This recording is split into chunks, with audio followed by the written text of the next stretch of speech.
relations humaines sont souvent mises à l'épreuve par des rythmes de vie effrénés, par des engagements professionnels prenants et une multitude de distractions numériques. Et donc, il devient facile de négliger, n'est-ce pas, ceux que nous aimons. Il devient facile de remettre à plus tard un appel, de remettre à plus tard une visite, de remettre à plus tard un simple geste d'affection. Alors ce matin, j'aimerais attirer votre attention, notre attention sur l'importance, chers amis, de prendre soin les uns des autres. Parce que cela reflète ainsi l'amour de Dieu dans nos relations quotidiennes et l'humanité. Et surtout, plus que jamais, notre société actuelle a besoin de ces petits gestes d'amour. La parole de Dieu est claire quant à notre responsabilité, n'est-ce pas, envers nos proches et bien évidemment envers nos communautés. La Bible déclare dans Philippiens chapitre 2, le verset 4, je cite, que chacun de vous, au lieu de considérer ses propres intérêts, considère aussi ceux des autres. Et donc la Bible nous exhorte à dépasser notre propre perspective pour nous soucier de façon active au bien-être des autres. Nous vivons dans une société où l'individualisme, n'est-ce pas, prend de plus en plus de place. Chacun est absorbé par sa propre vie, ses propres projets, ses ambitions, ses problèmes, au point d'oublier tout simplement les autres. Il suffit d'observer une simple conversation pour s'en rendre compte.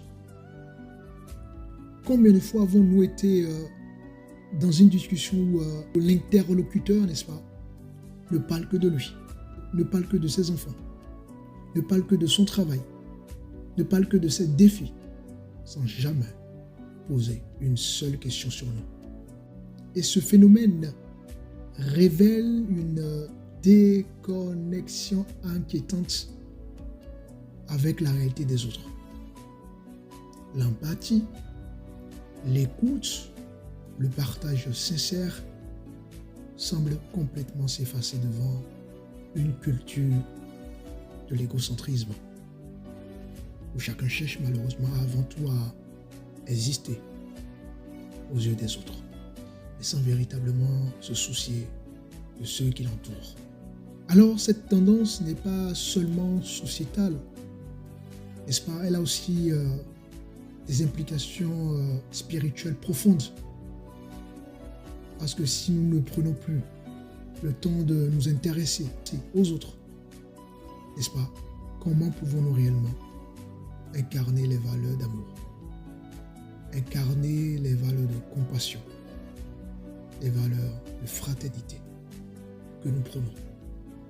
Alors, ce matin, je vous amène dans une réflexion qui doit nous amener, n'est-ce pas, à nous interroger. Devons nous demander comment pouvons-nous, n'est-ce pas, en tant que personne ou être humain tout court,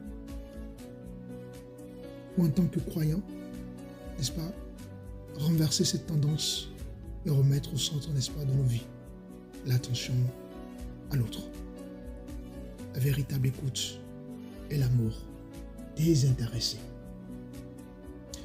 Dans Galates chapitre 6, le verset 2, il est écrit, je cite, « Portez les fardeaux les uns des autres, et vous accomplirez ainsi la loi de Christ. » Donc en partageant les difficultés de nos proches, nous allons manifester concrètement quoi?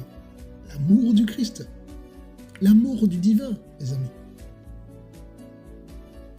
1 Timothée chapitre 5, le verset 8 dira ceci, je cite, « Si quelqu'un n'a pas soin des siens et principalement de ceux de sa famille, il a renié la foi et il est pire qu'un infidèle.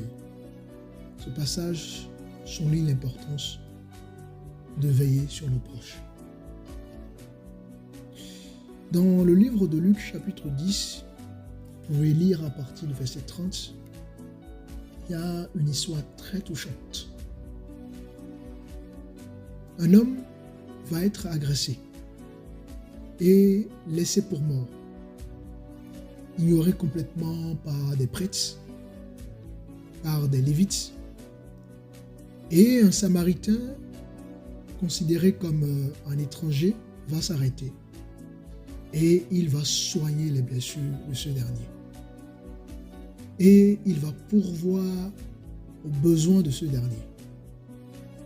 Et donc cet acte de compassion, n'est-ce pas, transcende véritablement les barrières culturelles. Ces traces de compassion transcendent véritablement les barrières religieuses. Et cela démontre que l'amour véritable, l'amour divin, n'est-ce pas, se manifeste par des actions concrètes envers, n'est-ce pas, ceux qui souffrent, envers des gens qui n'ont peut-être pas les mêmes statuts que nous, envers des gens qui ne sont pas forcément habillés comme nous, envers des gens qui ne vivent pas dans le même cadre de vie que nous. Dans le livre de Jean, chapitre 13,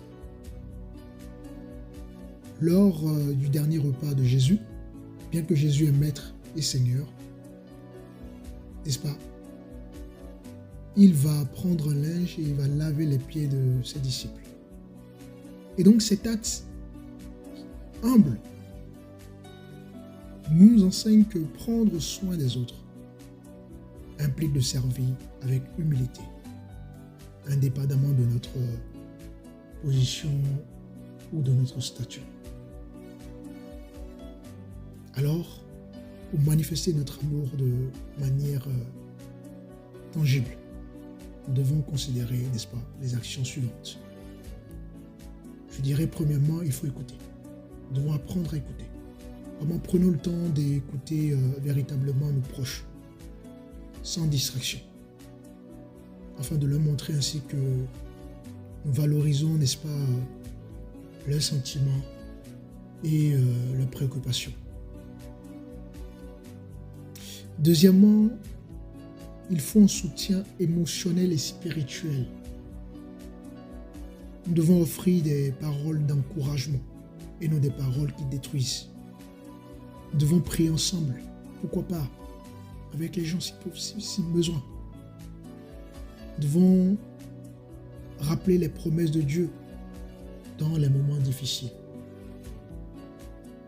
Troisièmement, il faut être une aide pratique pour les gens.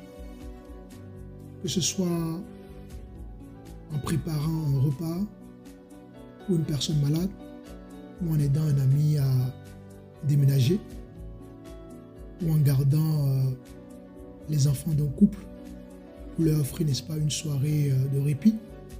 Ces gestes concrets témoignent tout simplement de notre amour. Ensuite, il faut des temps de qualité. Il faudrait planifier des moments dédiés avec nos proches, loin des distractions pour renforcer justement les liens et créer des souvenirs précieux, parce que c'est important.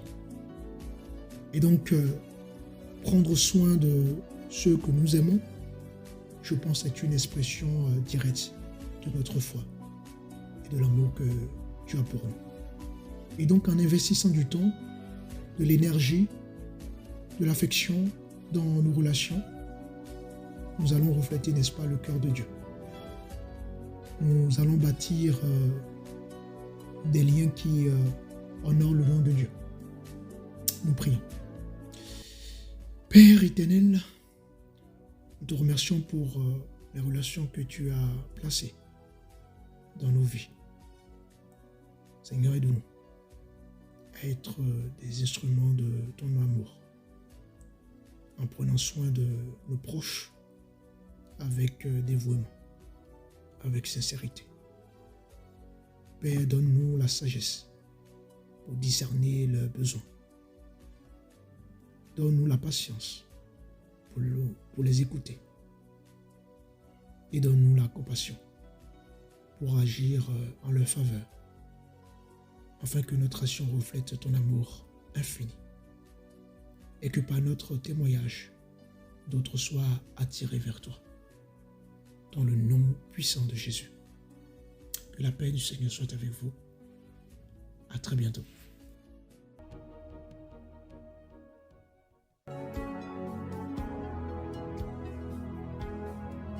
Ministère d'Autres Christo, une communauté de foi engagée, conduite sous l'onction de l'appel de Dieu, pasteur Mathieu Rodon, visionnaire de l'œuvre.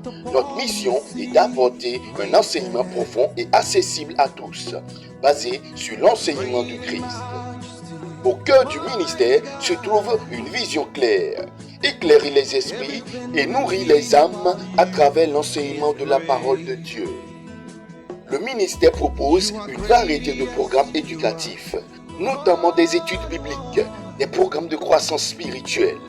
Que vous soyez frère ou sœur de la communauté d'Autres Christo, ou simplement en quête de nos communautés chrétiennes, nous vous invitons chaleureusement à participer à nos différentes réunions. C'est l'occasion idéale de se rassembler dans la prière, le partage et l'adoration. Retrouvez nos communautés au Bénin, au Cameroun, en France et bien plus encore. Nos programmes ont lieu tous les lundis, temps de prière, tous les mercredis, un enseignement biblique via le centre de formation biblique d'Autres Christo. Tous les vendredis, un moment de prière et de partage. Tous les dimanches, un culte de 16h à 17h30. Retrouvez également nos lives diffusés sur nos réseaux sociaux, Facebook, YouTube, TikTok, les mardis, jeudis et dimanches. Pour plus d'informations ou pour nous contacter, Contact France, plus 33 07 55 88 54 19. Contact Bénin, plus 229 01 97 68 89 75, plus 229 01 59 10 88 02. Contact Cameroun, plus 237 6 98 76 99 15. Email du ministère d'autreschristo@gmail.com. Rejoignez-nous et vivons ensemble la grâce de Dieu. L'équipe du ministère.